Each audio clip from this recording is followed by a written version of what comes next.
the Apostle Matthew is boiling down in his own language the basic idea of what Yeshua has for the world. And so this idea that Yeshua is commanding a water baptism starts getting less and less tenable. And then on top of that, we got my C line here, the longer ending of Mark, which includes Mark 16:16, supposedly again a command for Yeshua. The longer ending is widely considered by conservative Christian scholars to be a non-canonical addition to Mark. That would mean that if Matthew 28:19 is a metaphorical use of baptized by Yeshua to talk about a transformation, immersing them into the reality of the Father, the Son, and the Ruach HaKodesh, and if Mark 16:16 is considered non-canonical, then there is no canonical command from Messiah Yeshua for a new water baptism for the Christian church. That is the findings of the New Testament Bible, the canonical New Testament Bible that everybody accepts. My D line here, neither Luke Acts nor John's Gospel contain any command from Yeshua for a new universal Christian water baptism. There is no command from Yeshua for a new Christian baptism that supersedes Yochanan's baptism, either in Luke or Acts or in John's Gospel. And the only place in Mark is in Mark 16:16, which is considered non-canonical by many scholars. And I'm talking about many conservative, evangelical, whatever. They don't believe that it's canonical. And then if Matthew 28:19 is metaphorical, and it is a commandment of the Lord, but it doesn't mean water baptism, then there's no command for a new water baptism that supersedes Yochanan's baptism for Israel. Now we go to our second main point, that the Apostle Paul specifically said in 1 Corinthians 1 that even though he did perform the apostolic water washing for a few people, that Messiah Yeshua, Jesus Christ, actually had not sent him to perform that washing. Here again, you find all kinds of rescue devices by all kinds of different denominations saying that, well, Paul had somebody else do all this activity, which is stretching it very thin. He did baptize some people, Crispus being one of them, and we know from the book of Acts that Crispus was a synagogue ruler, which means he was Jewish.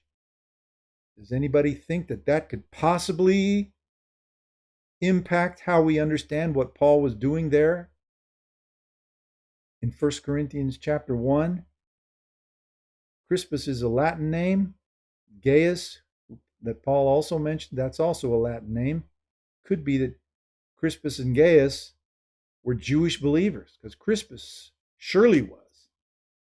Gaius may have been.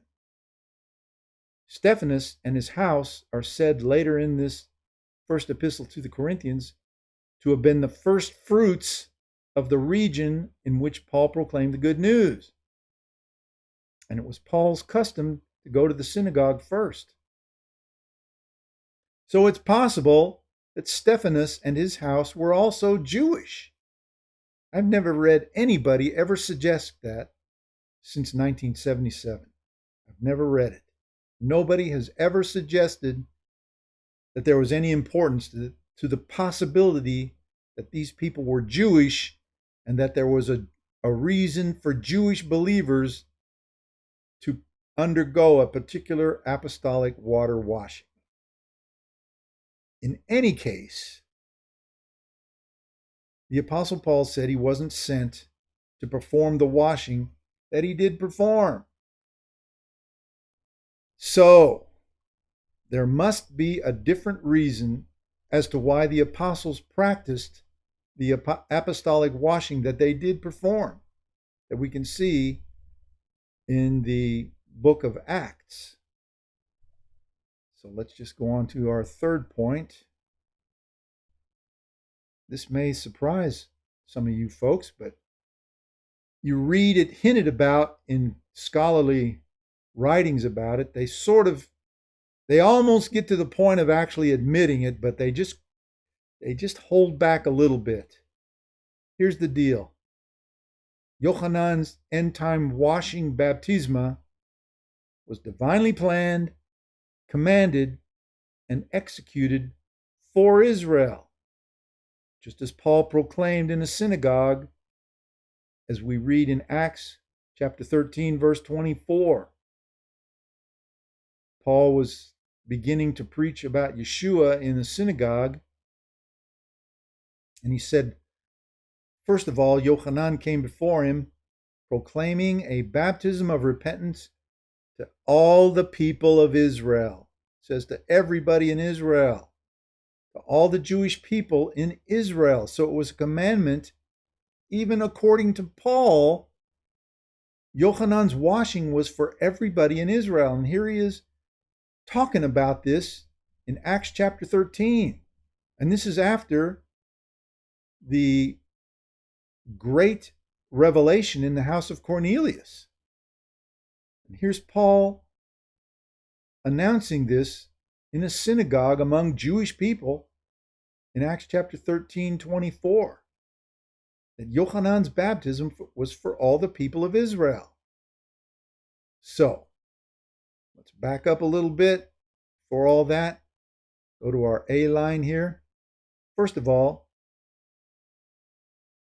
in the days before Yeshua's traveling to Jerusalem and his crucifixion, it says all four Gospels portray Messiah Yeshua's public messianic donkey ride into Jerusalem so that he thus proclaimed himself Israel's king. And he did it in his triumphal entry into Jerusalem on the donkey, where he basically proclaimed to all the Jewish people that he was the king, that he is the king, that people should receive him as the king of Israel. Not just Israel, but all the nations. Everybody should receive him. He's the promised Messiah, promised in the Hebrew Bible, who's going to rule over all nations, Israel and all the other nations. So all four Gospels portray Messiah Yeshua riding the donkey into Jerusalem. I believe it's the fourth Gospel. John specifically says that it was to fulfill Zechariah 9:9. Behold, your king comes to you lowly and riding on a donkey. They all expect the reader to understand that. In any case, and then after that, after Yeshua entered Jerusalem, he drove out the money changers, he healed people. People, including children, were shouting, Hosanna, Hosanna. Salvation, please. Please bring salvation, Ben David. Please bring salvation to the people. So, Yeshua goes into the temple and he's challenged by temple authorities.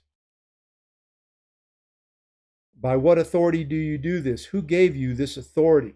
And Yeshua answered and he said, I will ask you one question. If you answer, I will tell you. In other words, the answer that you give me will be your answer. That will be the answer.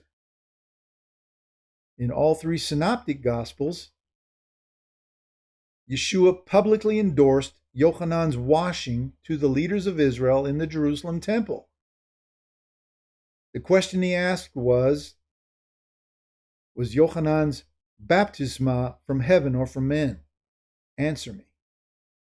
So, the leaders that confronted Yeshua were trying to discern in an antagonistic way they didn't believe he was Messiah, but they were saying, who gave you the right to act like this? They were the leaders of Israel, and they could investigate and clarify and do whatever they needed to do to find out what's going on in the nation. And Yeshua was causing quite a stir. So they asked him, trying to find out what he was all about, what Yeshua was all about, what he would say about himself.